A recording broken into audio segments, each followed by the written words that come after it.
Are most of your intended parents in Canada? Our intended parents are really quite a 50-50 split between Canadian intended parents and international. They can come from all over the world. We do have a good chunk of people who are living in Canada, but like I said, they could be living really coming from anywhere because Canada doesn't discriminate. There's a lot of countries in Europe and throughout the world that don't allow same-sex parents, single parents, pursue adoption or egg donation or surrogacy, and it's illegal. So Canada, we are quite open. Will I be enrolled in an egg donor registry?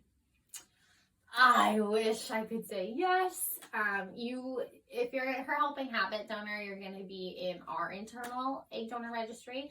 But unfortunately, there is no such thing as a international egg donor registry or even just a registry in Canada. We really need one for long-term tracking of egg donor health, but then also for tracking of all these offspring that are conceived through egg and sperm donations. There is a donor sibling registry based out of the United States. I do know there's something like that exists. I think it is a lot more beneficial for people in the US who are going through banks and have like a bank number and are working with frozen gametes, but you would be kept into our internal registry, and that will be shared with the government if and when one ever becomes available. So what will the intended parents see and learn about me from my profile? So intended parents are going to see all the photos that you send us, a video if you were to create one, and essentially anything that you put in your egg donor profile. So your egg donor application you've sent us, that's private, and that's stuff that we would review with you on your intake call, but your profile is the next paperwork that we send you following that call, and everything in there is what is shown to the intended parents. If I do not live local to the intended parents clinic, how often will I need to travel and for which appointments? So if you don't live close to the intended parents clinic, you're going to have to travel probably once for a screening trip and then once for a retrieval trip. So 2 trips. The screening trip is anywhere from a day to 3 days. And that's really a quick fly in and out. You're going to be checking blood work, ultrasound, meeting with the doctor in person, and genetic testing. So that's all kind of done in one go. It usually happens between day 3 or 5 of your period. And then once all that's in, fast forward, your second trip is after you start medication. So depending on the clinic, do not quote me. There's a lot of clinics lately we're seeing they want you to travel for that full 2-week period that you're on medication. So that means you need to go be there day 3 of your period again, have an ultrasound, you'll be given the go-ahead to start meds, and then you're there until after your retrieval. I really don't like people flying the next day.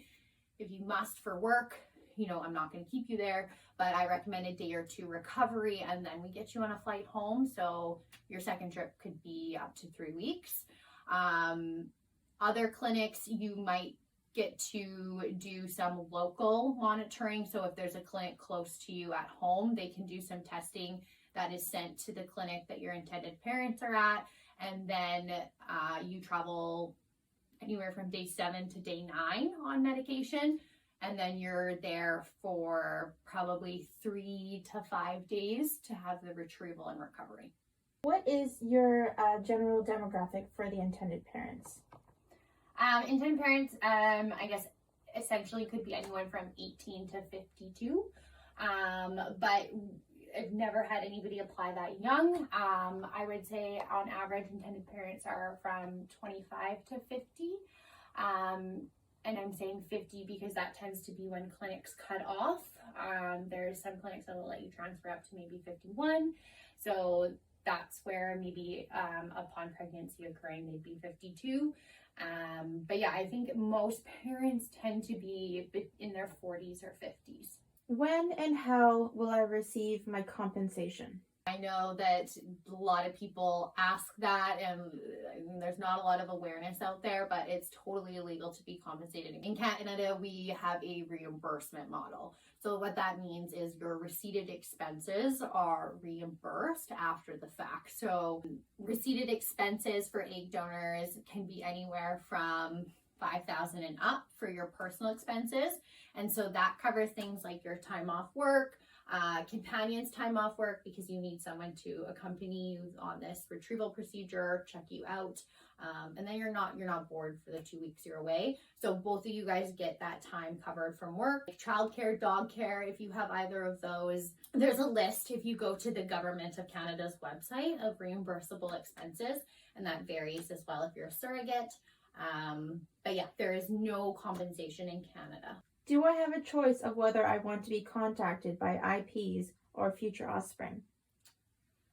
Yes and no. You establish the kind of relationship that you're looking for at the very beginning, and that's something we really take into consideration when we're intaking you. So we encourage you to think about that if you haven't already before you talk to us, so that we can really get a sense of like what you're looking for in terms of a relationship, and find you a couple or recommend somebody who's looking for something similar. So if you don't want to stay in touch, that's okay, but why? And I would kind of wonder, where is that fear coming from? Because we do know that it's best practice to stay in touch to some degree and have an openness for the children who result from these donations. So, I would want to kind of see what your thoughts are on that down the line for the children reaching out, because it's unfortunate if one day they want to know something medically about you, that affects them down the line, and you aren't open to sharing that, because I think we kind of got to put ourselves in these kids' shoes. If I was conceived through egg or sperm donor, I think it's natural to have questions, and I would simply want to know, do I have history of cancer in my family? Am I French? Am I Italian? And I know some of that is put in an egg donor profile, but there is a huge gap between the period of time somebody donates and somebody, some of these kids are 20, or even when they're in kindergarten or grade 2, when they're divulging into their family trees and their ancestry.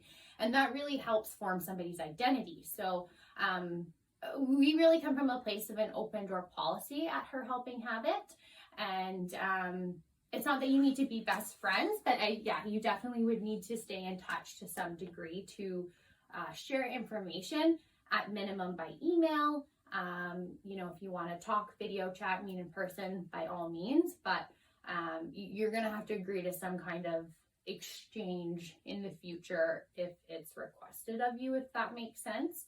I don't think it's really fair for us to say, you can't do that, or, that you have to meet them, but I think that information needs to be shared. So we can share that for you at Her Helping Habit if we're still in existence, but we like you guys to have that connection, to have some kind of control, because I don't know if we're going to be in existence for sure in 20, 30, 40 years, maybe, when these questions are asked.